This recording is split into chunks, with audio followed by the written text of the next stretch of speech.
On the news tonight, President Buhari says he will not interfere in 2023 general elections.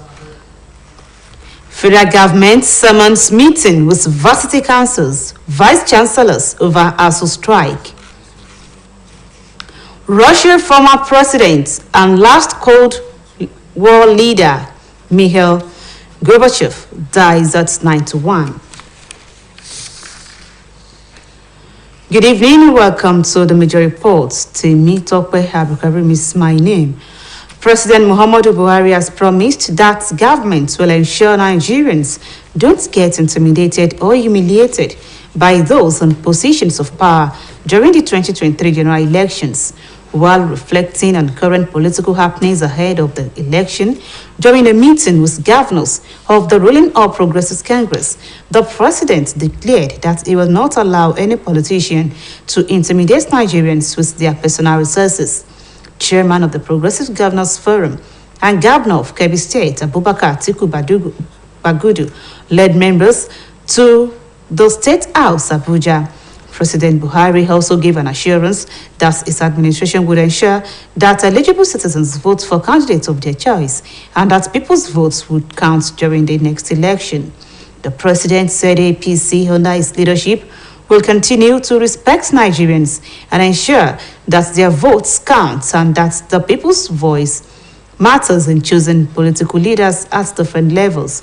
He assured Nigerians that APC will continue to bequeath strong political institutions that reflect their choices through non-interference in elections, citing the outcome of polls in Ekiti, Anambra, and Osun states as indicators.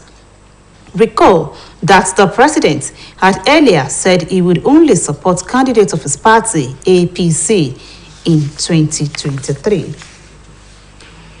Meanwhile, the federal government under President Muhammadu Buhari remain committed to programs that will ameliorate sufferings of the citizenry, most especially the vulnerables. Minister for Humanitarian Affairs, Disaster Management and Social Development, Hajiya Sadiya Farouk, stated this as the flag of support to selected vulnerable houses in Osun State. Sahid Adeboje has the details. Speaking at the program, the Minister for Humanitarian Affairs, Disaster Management and Social Development, Hajiya Sadiya Umar Farouk, highlighted the various achievements of the President Muhammadu Buhari's administration at ensuring that the vulnerables and internally displaced persons are not rejected in the community. Hajiya Umar Farouk, who was represented by Mr. Tokumbo Rufai, expressed displeasure in the various herdsmen attack on farmers, saying that the federal government will continually take steps that will cushion the effect of such attacks on the victims. Agency and banditry has also resulted in massive destruction of basic infrastructure, health and educational facilities, commercial infrastructures, private houses, and agricultural assets. The conflicts created high insecurity, which has affected access to basic services. In his speech, the governor of Osun State, Mr. Adeboye Goyitola, who was represented by the Secretary to the State Government, Prince Wole Oyebamiji, noted that the state is delighted to partner the federal government in programs that will ensure the welfare of the citizenry. Describing the social intervention program as devoid of political, ethnic, or religious sentiments, Governor Oyetola explained that the steps taken will enable the beneficiaries to survive the ongoing global economic situation. All our social interventions are prosecuted fairly, equitably devoid of political, ethnic, or religious sentiments. I therefore thank the Honorable Minister of Humanitarian Affairs, Disaster Management and Social Development, Hajiya Sadiya Umar Farouk, for her resilience and sustained commitment to improving the quality of life of citizens across the nation. Earlier, in his address of welcome, the Osun State focal person for social intervention programs, Mr. Lukman Bello, noted that 501 victims of banditry and those displaced by disasters were carefully chosen to benefit from the program, noting that menace of herdsmen attack on farmers, kidnapping, and armed robbery have rendered some people homeless in the state. Mr. Abimbola appreciated the federal government for counting Osun State worthy of benefiting from the program. He implored the beneficiaries to make judicious use of the money given to them. Some of the beneficiaries appreciated the federal government, explaining that the grant will affect their livelihood positively. Saeed Adeboje, OSBC News. In the meantime, Vice President Yemi Osinbajo has departed Abuja for the United States to seek global partnerships and support for Nigeria's recently launched energy transition plan. He is leading Nigeria's Energy Transition Implementation Working Group on the U.S. mission, with meetings starting from tomorrow to promote the plan and secure global support from the U.S. government, the private sector, and other development partners. The ETWG, which he chairs, comprises relevant ministers and other top government officials. While in the United States, Osinbajo will meet U.S. Vice President Kamala Harris, U.S. Secretary of Energy Jennifer Granholm, Secretary of Treasury Janet Yellen, and President of World Bank Group David Malpass, among others. The Vice President is also scheduled to speak on Nigeria's energy transition plan as the Center for Global Development in Washington, D.C. Recall that Nigeria's energy transition plan officially launched last week at a global virtual event in a homegrown data-backed and multi-pronged strategy developed for the attainment of 2060 net zero emissions commitments in 5 critical sectors: power, cooking, oil and gas, transport and industry. A statement issued by the Vice President's spokesman, Laolu Akonde, noted that Nigeria needs $410 billion to deliver the transition plan by 2060.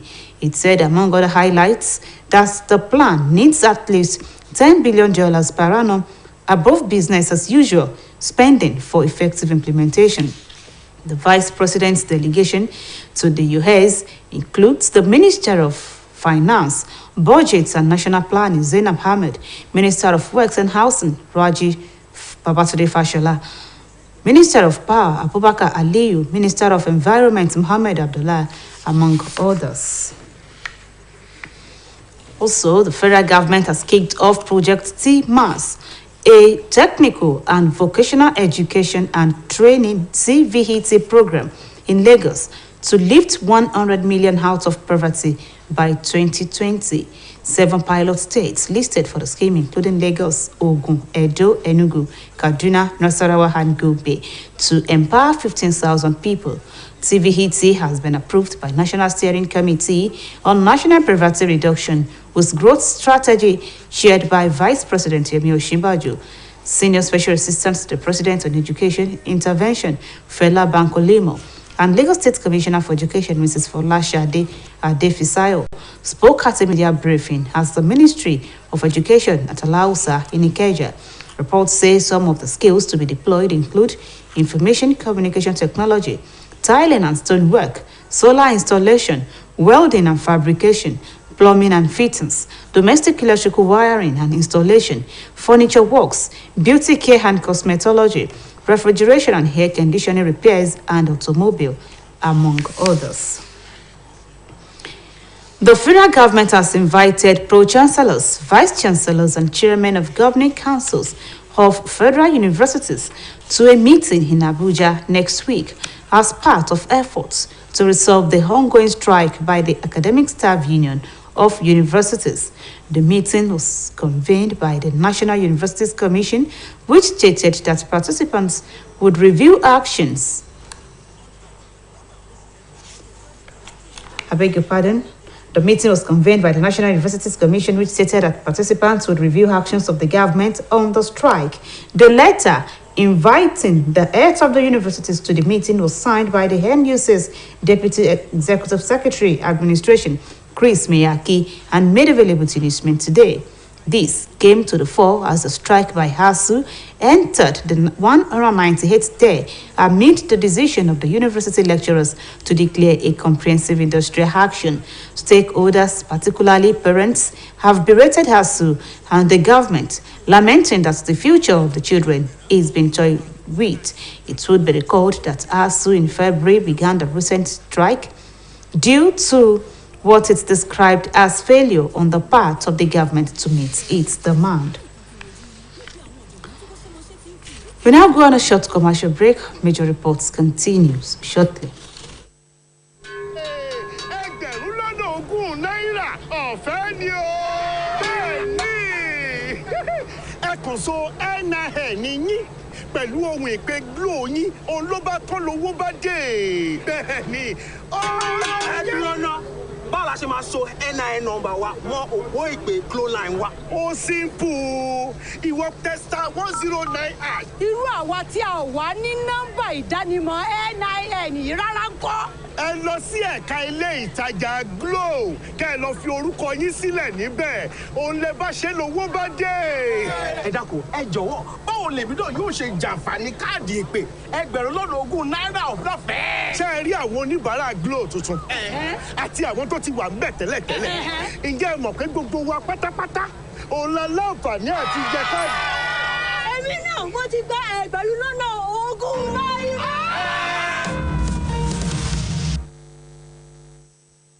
You're welcome back. People have been advised to live a life worthy of emulation with a view to leaving a legacy that can be equated to a footprint on the sand of time. Pastor Olufemi Oyedele gave the advice at the burial ceremony of Elder Gbadebo Olaitan held at the Seventh-day Adventist Church, Ede. Ayobami Akomalafe has the details. The burial ceremony of Elder Gbadebo Olaitan, which commenced with a lying-in-state program jointly organized by the Association of Veteran Journalists and the Nigerian Union of Journalists, where the professional colleagues of the deceased, including the Secretary to the State Government, Prince Wole Oyebamiji, gathered to bid him farewell. Elder Gbadebo Olaitan, a gentleman I referred to during his lifetime as a bomb. I want to say that OSBC really lost a gem in Mr. Olaitan. This world is not my home. Is this what your home? No. Tomorrow we will die. Brings and indeed a gift to our society, and he did well. The corpse was moved down to Seventh-day Adventist Church in Ede, where the funeral service was held in celebration of his lifetime. The funeral service was also graced by members of the OSBC family, led by the Director General, Mr. Rashid Folaranmi. In his sermon at the service, Pastor Olufemi Oyedele explained the essence of living a good life that is worthy of being celebrated, as he cited the deceased as an example, which he noted is evident in people's comments about his lifetime. He called on the people not to lose focus on the fact that Jesus Christ is coming again, saying that service to God and humanity should be everyone's priority. Thank God for his life. But it's no more today. Whatever we do here doesn't know anymore, doesn't concern him anymore, because he's now resting. But I want to thank the family. They have been there for me. One of the special guests who attested to the greatness of the deceased, the Osun State Head of Service, Dr. Olowogboyega Oyebade, said the late broadcast journalist worked diligently and could be seen as one of the pillars of journalism in the state. He added that the elder is not dead but lives on. He's not dead. We are proud of him. I want to say, and commit his achievement to all of us that are still in service or deciding to go out of service. One of the children of the deceased, Mrs. Toyin Adeoye, in her remarks, said the demise of her father has created a vacuum which will be difficult to fill. Just as appreciated everyone for their support, kind gestures and words of encouragement in such a hard time as her father meant a lot to the family at large. He fought death, Eddie, my precious daddy, was 1 in a million. There's nothing we can do but to give all glory, thanks, and adoration back to God. The remains of Elder Gbadebo Olaitan was later committed to Mother Earth. A Christian wake-up and service of song had earlier been held at the deceased residence. Guests were thereafter treated to a reception at Seventh-day Adventist High School, Ede. Ayobami Akomalafe, OSBC News. You are welcome to our sports segment.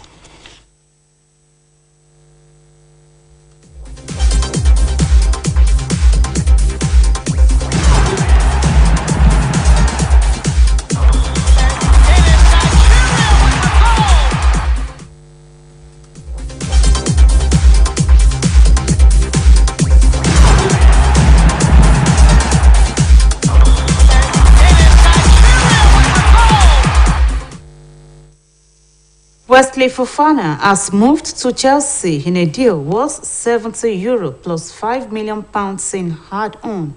Chelsea had 3 previous bids for the defender rejected by Leicester. The Frenchman is the Blues' 7th signing of the summer transfer window. Omotayo Adebodun has the details of this and more from the world of sports. Chelsea have signed French centre-back Wesley Fofana from Leicester City on a 7-year deal for a fee around £70 million. French under-21 international Fofana has made 37 Premier League appearances since joining Leicester City from French side St Etienne in 2020. He is the third most expensive Premier League defender behind Manchester United's £80 million purchase of Harry Maguire in 2019, also from Leicester City, and Liverpool's Virgil van Dijk, who joined the Reds for £75 million in 2017. The Fofana deal takes Premier League club record summer transfer window expenditure to almost £1.7 billion going into tomorrow's deadline day, and that is set to rise even further. The previous record for summers had been the £1.43 billion spent in 2017. Meanwhile, Wolverhampton Wanderers have completed the signing of Austria striker Sasa Kalajic from Stuttgart. The 25-year-old has signed a 5-year deal with the option of a further 12 months. After the club had agreed a fee around £50 million plus add-ons, the move is subjected to visa and work permit being obtained. Kalajic scored 16 times in 33 games in the German Bundesliga for Stuttgart in 2020-21 and added 6 goals in 15 appearances for them last season. In the meantime, Wimbledon champion Elena Rybakina suffered a shock defeat by qualifier Clara Berel in the US Open first round. Rybakina had complained about weak leadership on the women's tour, saying she does not feel like the Wimbledon champion because ranking points were not awarded at the All-England club. Seeded 25 in New York, the 23-year-old was beaten 6-4, 6-4 by world number 131 Burel. World number 1 Iga Swiatek won in straight sets. Two-time US Open champion Naomi Osaka is out after losing 7-6, 6-3 to American 19th seed Danielle Collins. Poland Iga Swiatek, who is 21, needs just 1 hour and 6 minutes to beat Italian Jasmine Pualini 6-3, 6-6, 6-3, 6-0 in New York and faces 2017 winner Sloane Steven next. Omotayo Adebodun, OSBC News.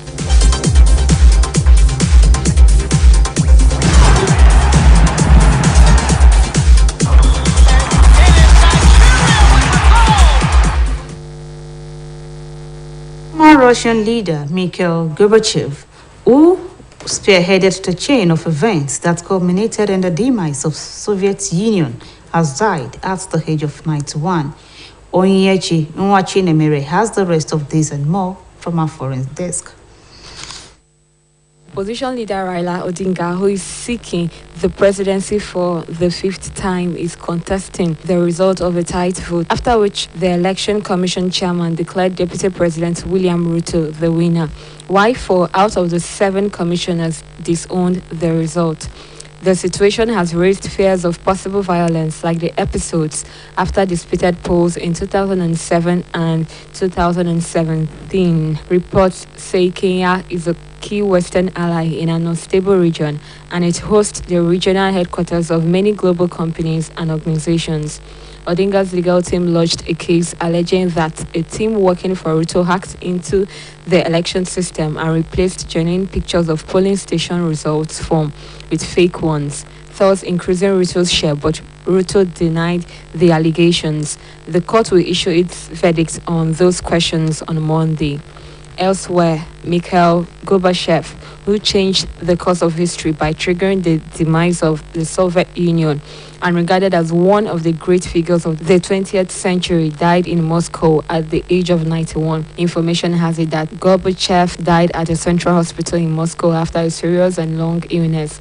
Gorbachev, in power between 1985 and 1991, helped bring US-Soviet relations out of a deep freeze and was the last surviving Cold War leader. His life was one of the most influential of his time, and his reforms as Soviet leader transformed his country and allowed Eastern Europe to free itself from Soviet rule.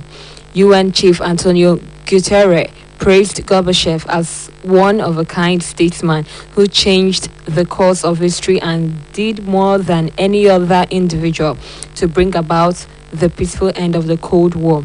A source close to Gorbachev family said he would be buried next to his wife, Raisa, at Moscow's Novodevichy Cemetery, the resting place of many other famous Russian figures, including Yeltsin. Meanwhile, a 20-month-old child has died in Spain after being struck on the head by a hailstone.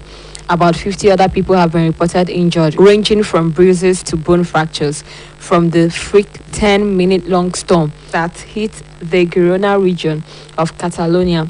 According to reports from the Catalonia Meteorological Service, the storm, which destroyed roofs, downed power cables, and shattered windows, is the largest to rain down on the region since 2002, with one of the hailstones measuring about 10 cm in diameter. One of the stones hit a 20-month-old child who was transferred to a hospital in the nearby city of Girona, but later died from injuries. Councillor Carmeval said the hail only fell for 10 minutes, but it was 10 minutes of terror. Catalonia's President Pere Aragonés has described the accident as a tragedy. Oyechi Wachinemere, OSBC News. To end the major reports tonight on OSBC television, here again are the main points. President Buhari has said he will not interfere in 2023 general elections. We brought to you that the federal government has summoned a meeting with varsity councils and vice chancellors in a bid to end ASUU strike. We also reported that Russia's former president and the last Cold War leader, Mikhail Gorbachev, has died at the age of 91. And that ends the major reports tonight on OSBC television. We thank you for watching. It was edited by Kayode Adebayo. Good night.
Please listen to this public service announcement. Rabies is an acute viral disease of the nervous system of warm-blooded animals, usually transmitted by the bite of an infected animal, especially dog. Symptoms of rabies-infected person are acute pains, fatigue, headache, fever, muscle pains, convulsion, and seizures, among others. Therefore, it is deadly as it kills easily if the virus reaches the brain of an infected person. To prevent these and others, the administration of Mr. Adibuiga Wetula in Osun State, in conjunction with the federal government, is calling on all pet owners to bring them for anti-rabies vaccination in all government-approved veterinary clinics